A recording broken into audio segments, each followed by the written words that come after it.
Jaya TV நேயர்கள் அனைவருக்கும் அன்பான வணக்கம். இந்த முருக தரிசனம் நிகழ்ச்சியில் முருகப்பெருமானுடைய பெயர்களை பற்றி தரிசிக்க போகிறோம். முருகனுக்கு எத்தனையோ பெயர்கள் இருக்குது. கந்தன், கடம்பன், கார்த்திகேயன், குகன், ஷண்முகன், சரவணபவன், காங்கேயன், கார்த்திகை பாலன் அப்படின்னு பல பெயர்கள் இருக்குது. ஏன் அப்படியெல்லாம் பேர் வந்துச்சு அப்படின்னு கேட்டால், கந்தன் அப்படின்னா பற்றுக்கோடாக இருக்கிற காரணத்தால் அவனுக்கு கந்தன் அப்படின்னு பேர். கடம்பன்னு பேர். முருகப்பெருமானுக்கு ரொம்ப பிடிச்ச மலர் அப்படின்னா கடம்ப மலர் மாலை, அது அணிஞ்சிருக்கிற காரணத்தால் அவனுக்கு கடம்பன்னு பேர். கார்த்திகேயன்னு பேர். ஏன் கார்த்திகேயன்னு பேர்? கார்த்திகை பெண்களால் வளர்க்கப்பட்ட காரணத்தால் அவனுக்கு கார்த்திகேயன்னு பேர். குகன்னு பேர். உள்ளம் என்கின்ற குகைக்குள்ளே இருக்கிற காரணத்தால் அவனுக்கு குகன்னு பேர். ஷண்முகன்னு பேர். 6 முகம் அவனுக்கு இருக்கிற காரணத்தால் அவனுக்கு ஷண்முகன் அப்படின்னு பேர். இப்படி பல பேர்கள் இருக்குது. காங்கேயன்னு பேர். ஏன்? கங்கையில் தவழ்ந்த காரணத்தால் அவனுக்கு காங்கேயன்னு பேர்.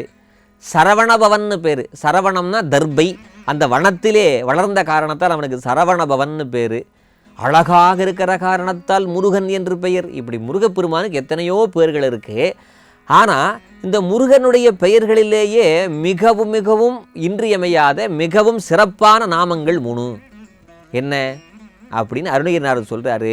முருகன் குமரன் குகன் என்று மொழிந்துருகும் செயல் தந்துணர்வென்று அருள்வாய் அப்படின்னு சொல்கிறார்.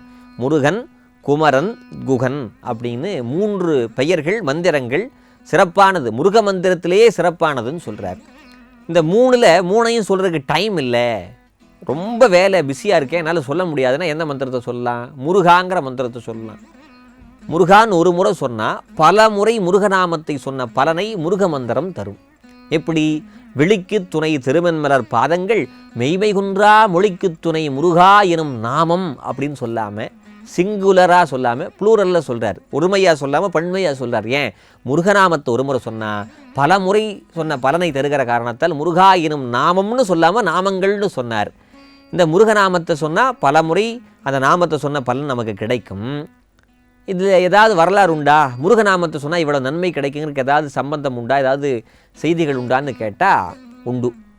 ராமாயண காலத்துக்கு முன்னாடி ஒரு அரசர், அந்த அரசர் என்ன பண்ணார்? ஒரு தப்பு செஞ்சிட்டார். அந்த தவறு செஞ்ச உடனே அந்த தவறுக்கு பிராயச்சித்தம் வேண்டுமே, அதுக்கு என்ன பண்ணுறதுன்னு தெரியாமல் நாட்டை விட்டுட்டு காட்டுக்கு போனார். காட்டுக்கு போய் அங்கே குருநாதர்கிட்ட, அங்கே இருக்கக்கூடிய முனிவர்கிட்ட போய் ஏதாவது இதுக்கு பரிகாரம் இருக்கா சாமின்னு கேட்க போனார். அங்கே போய் பார்த்தா முனிவர் அங்கே இல்லை, அவுட் ஆஃப் ஸ்டேஷன், வெளியூர் போயிட்டார். அவரோட மகன் தான் இருக்கிறார். ராஜா வந்தார். ராஜா வந்த உடனே இந்த மாதிரி ஒரு தப்பு பண்ணிட்டேன், இந்த தப்பெல்லாம் போகணும்னா ஏதாவது ஒரு சொல்லுங்கோ அப்படின்னு கேட்ட உடனே, கவலைப்படாதீங்க, முருகா அப்படிங்கிற நாமத்தை 3 முறை சொல்லுங்கோ அப்படின்னு சொல்லி அனுப்பிச்சிட்டார். இந்த முனிவர் வெளியூர் போனார் பார்த்தீங்களா, அவர் திரும்பி வந்தார். வந்தவர் தேர் வந்துட்டு போன தாரையை பார்த்துட்டு மகன்கிட்ட கேட்டார், என்ன தேர் வந்துட்டு போயிருக்கே? இல்லை, ராஜா வந்துட்டு போனார். என்ன நடந்துச்சு? இந்த மாதிரி அவர் ஒரு தவறு பண்ணிட்டாராம், குற்றம் பண்ணிட்டாராம், பாவம் பண்ணிட்டாராம், அது போகணும்னா என்ன பண்ணணும்னு கேட்டார். சரி, நீ என்ன சொன்ன? முருகாங்கிற நாமத்தை 3 முறை சொல்லு அப்படின்னு சொன்னேன். ஆனால் பாவி, இப்படி ஒரு தப்பு பண்ணிட்டியே அப்படின்னு அப்பா திட்டுறாரு. என்னது, முருகநாமத்தை சொல்ல சொன்னது தப்பா? தப்பு இல்லைடா, ஆனால் ஒரு தப்பு. என்ன தப்பு? முருகநாமத்தை ஒரு முறை சொன்னாலே இந்த ஜென்மம் போன ஜென்மம் எல்லா ஜென்மத்திலையும் செய்த பாவங்கள் போயிருமே. 3 முறை சொல்லி முருகனுடைய பாதத்தில் கொண்டு போய் சுமை ஏற்றிட்டியே. ஒரு முறை சொன்னால் போதும், இந்த நீ பாவத்தை பண்ணிட்ட. அதனால் அடுத்த ஜென்மத்தில் முருகனுடைய பெயரை தாங்கியே முருகனுடைய மாமனாருக்கு ஒரு கைங்கரியம் செய்யக்கூடிய ஒருவனாக பிறந்து நீ மோட்சத்தை அடைவாய், வீடு பேற்றை அடைவாய்ன்னு சொல்ல, அந்த சிறுவன்தான் அடுத்த ஜென்மத்திலே ராமாயண காலத்தில் குகன் அப்படிங்கிற முருகப்பெருமானுடைய பெயரை தாங்கிய ஒரு வேடனாக பிறந்து, முருகப்பெருமானுடைய மாமனாராக விளங்கக்கூடிய ராமர் அந்த நதியை, கங்கையை கடப்பதற்கு உதவிகரமாக அவர் இருந்தார் அப்படின்னு சொன்னால், முருகநாமத்தினுடைய சிறப்புகளை சொல்லிக்கொண்டே போகலாம்.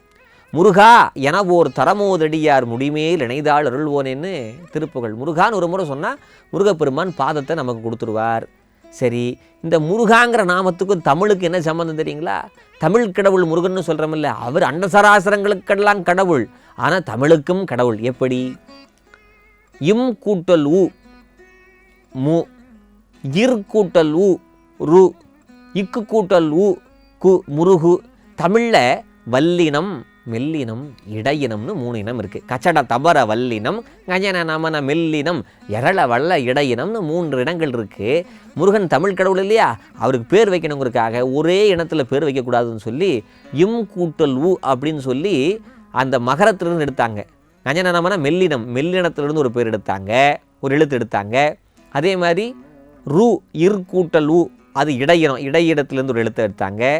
கடைசியாக முருகு, அந்த இக்கு கூட்டல் உ வல்லினத்திலிருந்து எடுத்தார்கள். வல்லினம், மெல்லினம், இடையினம் சொல்லி 3லும் பெயர் எடுத்து முருகப்பெருமானுக்கு சூட்டி முருகு என்ற பெயரை வைத்தார்கள். வாரியார் சுவாமிகள் சொல்வார்கள், முருகு முருகு முருகு என்ற பெயரை சொல்லி உருகு என்று சொல்வார். ஆக இந்த முருக மந்திரம் என்பது கேட்டதை தரக்கூடிய, நினைத்ததை நடத்தி தரக்கூடிய அற்புதமான மந்திரம்.